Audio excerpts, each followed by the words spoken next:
자, 안녕하십니까. 인성 기출문제를 풀어드리고 있습니다. 널스원 정희성입니다. 이정현입니다. 예. 자, 우리 이제 세 번째 시간이에요. 네. 지금까지는 이제 기본적으로 이제 어느 병원에서든 나올 만한 그런 질문들을 했는데, 오늘이 그 어느 병원에서든 나올 만한 인성 문제의 마지막입니다. 네. 예. 그 질문들 이렇게 답변 준비하면서 사실은 그냥 보고 읽기도 힘들어요. 그렇죠?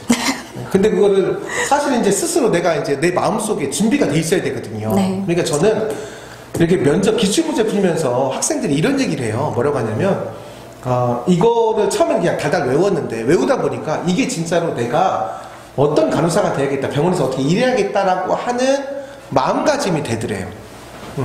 그런 게 좀 느껴지나요? 저는 아직 네. 이제 면접 준비를 안 해봤지만 이번에 기회를 주셔서 이런 기회로 조금씩 느껴지는 것 같습니다. 예.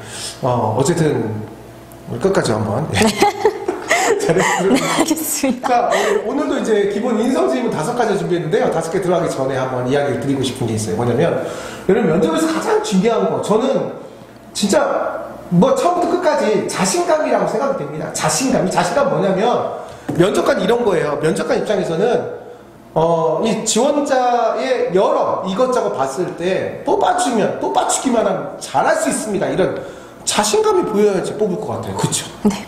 그런 자신감 뭐 여러 가지가 나오겠지만, 일단은 저는 목소리가 힘이 있어야 돼요. 그러니까 단순하게 목소리 크게 내는 게 아니라 목소리가 힘이 있다라고 하는 거는 좀 당당한 거예요. 내가 준비를 많이 했다는 거거든요. 그러니까 그런 목소리의 어떤 힘. 그 다음 두 번째는요, 시선 처리인데, 시선 처리가 실제로 면접에서 진짜 낭패를 보는 가장 많은 경우 중에 하나가, 면접관 답은 잘해요. 근데 면접관을 쳐다보지는 못해요, 제대로. 면접관을 쳐다보고 또 다른 면접관 쳐다봐야 되는데 쳐다보지는 못한다는 거죠. 우리가 간호사 일이 대상자가 있잖아요. 네. 얼굴을 보고 얘기해야 되잖아요. 눈을 보고 얘기해야 되는데 그게 안 된다. 우리가 면접이라는 거는 쇼케이스 무대라고 제가 이야기하죠. 여러분이 병원에서 어떻게 일할지 그거를 지금 보여주고 있어요. 근데 사람과의 의사소통에서 쳐다보지 못한다. 이거 어떻게 뽑아요? 그리고 세 번째는 표정입니다. 표정. 마스크를 뭐 썼기 때문에 그런 거, 예. 여러분 마스크 쓰고 면접 봐도요, 진짜 웃고 있다는 거는 보일 수 있어요. 그러니까 어쨌든 목소리, 시선 처리, 표정, 이 세 가지는 정말 여러분들이 부단히 면접 준비하면서 연습 많이 해야 되는 부분들, 그리고 거기에 관련된 내용들은 정말 제가 한 5-6번 정도는 채널에 여러 가지 제가 해서 설명을 더 상세하게 했으니까 여러분들 꼭 집중, 몰입해서 준비하실 때 이 세 가지에 대해서 가장 생각을 많이 하셔야 됩니다. 아셨죠? 네, 알겠습니다. 자, 그러면 오늘도 5가지 문제를 한번 풀어보도록 하겠습니다. 자, 첫 번째 문제는요. 자, 지난 시간에는 듀티에 대해서 물어봤거든요. 근데 이번 시간에는 이 질문도 어느 병원인지 다 하죠. 이 질문. 자, 시작해볼까요? 원하지 않는 부서에 배치됐다면 어떻게 하시겠습니까? 만약 제가 원하지 않는 부서에 배치돼도 걱정하지 않겠습니다. 저는 활동적이고 아이들을 좋아합니다. 그래서 언젠가는 소아병동에서 가장 인기 있고 일 잘하는 간호사로 일해보고 싶습니다. 하지만 멀리 내다볼 때 저의 목표는 소아병동뿐 아니라 이 병원에서 가장 인정받는 간호사가 되는 것입니다. 그 꿈을 이루기 위해 어느 부서에서 어떤 일을 맡겨지던지 빛이 나는 간호사가 될 것입니다. 열심히 하겠습니다. 이상입니다. 잘했어요. 네. 실제로 근데 이렇게 면접하다 보면 내가 이제 막 이렇게 얘기하고자 하는 건 막 머리가 구상되는데 말을 막 나오다가 긴장되고 이러면은 우리가 흔히 말이 씹힌다라고 하죠. 그런 경우도 너무 많아요. 예. 근데 그런 것들은 너무나 자연스러운 현상이니까 그렇게 신경 안 쓰셔도 됩니다. 예. 뭐 그거 가지고 뭐 감점을 주거나 이러지는 않으니까요. 그러니까 여러분이 하고 싶은 이야기가 정확히 있으면 오히려 속도가 빨라져요. 약간 리드미컬하다. 근데 내가 좀 이렇게 템포를 가지고 스피치를 하죠. 그러면 면접관이 듣기에도 좀 신이 납니다. 그러니까 여러분들이 근데 연습할 때부터 너무 빠르게 하면 안 돼요. 왜냐면 아무래도 실전 가면 속도가 빨라지거든요. 근데 연습할 때부터 빨라지면 실전 가면 무슨 말인지 알아듣지도 못하는 경우가 생길 수 있어요. 자, 두 번째 질문 가겠습니다. 병원 시술에서 가장 인상에 남는 것은 무엇입니까? 3학년 2학기 성인간호 실습에서 만난 간호사 선생님이 가장 기억에 남습니다. 수간호사님은 라운딩 하실 때 꼭 환자들 한 분씩 이름과 함께 오늘도 수고하셨다는 따뜻한 메시지를 주셨습니다. 또한 병동 선생님들도 서로 많이 아끼고 도와주는 모습을 많이 보여주셔서 정말 배울 것이 많았습니다. 저도 입사하면 동료들을 존중하고 귀하게 여기는 간호사가 될 것입니다. 감사합니다. 자, 실습에 관련된 질문들 진짜 많이 나오는 질문들인데요.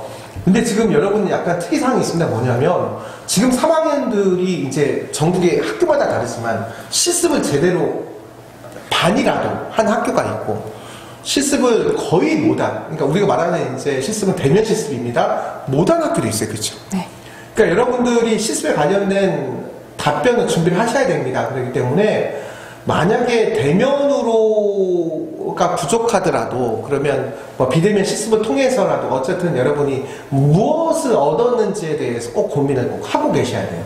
실습에 대한 질문들은 모든 병원들이 정말 비슷하게 꼭 물어보는 질문이라고 여러분 알아야 됩니다.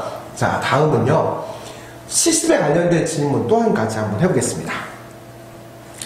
실습하면서 간호학생으로서 잘했다고 생각하는 것은 무엇입니까? 하나라도 더 배우고자 하는 마음이 커서 실습마다 적극적인 태도로 임했습니다. 우선 실습 출근 시간을 30분 전에 맞추어 놓고 가장 먼저 도착해서 선생님들께 도와드릴 일이 무엇인지 여쭈었습니다. 또한 스테이션에만 있어야 할 경우가 아니라면 선생님들의 처치를 하나라도 놓치지 않고 보려고 했습니다. 임기 시간에 당일 어떤 이벤트가 있는지 파악하고 전후 간호로 어떤 행위들이 수행되는지 이미 알고 있던 것과 비교하여 공부하였습니다. 이를 통해 이론 공부로만은 알 수 없던 간호를 폭넓게 배울 수 있었습니다. 앞으로도 적극적으로 참여하고 열심히 탐구하는 공부하는 간호사가 되겠습니다. 감사합니다. 실습을 통해서 얻었던 나의 경쟁력을 묻는 거니까 아까 이제 좀 전에 실습하면서 기억에 남는 뭐 이런 거랑 이제 같은 이치로 생각하는데 이번에는 단순히 내가 보고 배운 게 아니라 내가 뭘 했다는 거니까 이런 질문이 병원들이 지금 내는 질문이에요. 그러면 여러분 실습할 때마다 보다 적극적으로 참여해야지 얘기할 거리가 있어요. 네. 실습은 여러분 수동적으로 해서는 나중에 스토리라는 게 없습니다. 항상 이런 생각을 해야 돼요. 내가 환자를 위해서 뭘 도와줄 수 있는 게 없을까? 이게 이제 없으면 물어보면 돼요. 제가 도와드릴 게 뭐가 있는지 항상 저 부르세요. 이렇게 얘기하면 되고요. 또 아니면 내가 이제 눈에 띄는 것들이 있잖아요. 이거 이렇게 해드릴까요? 아니면 뭐 이렇게.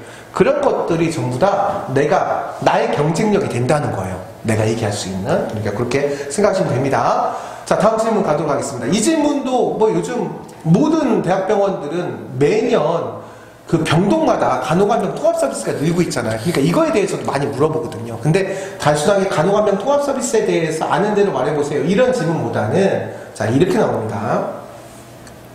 간호간병 통합 서비스의 장단점.